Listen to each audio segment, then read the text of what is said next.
Қызыл кітап алғаш рет 1948 жылы табиғатты және табиғи ресурстарды қорғау халықаралық одағы құрылған кезде пайда болды. Бүгінде қызыл кітапты осы ұйым шығарады. Неге оны қызыл кітап деп атайды? Бұл түс тоқта, жойма деген мағынаны білдіреді.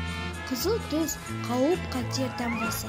Бағдар жанның тыйым салу жарығының қызыл қауіп болуы тегін емес. Көрдің бе, тоқта дегенді білдіреді. Халықаралық қызыл кітаптың соңғы нұсқасында сүт қоректілердің 305 түрі мен тұқымдас 258 құс, 98 бауырмен жорғалаушы 40 құс, мекенді балықтардың 193 түрі мен тұқымдасында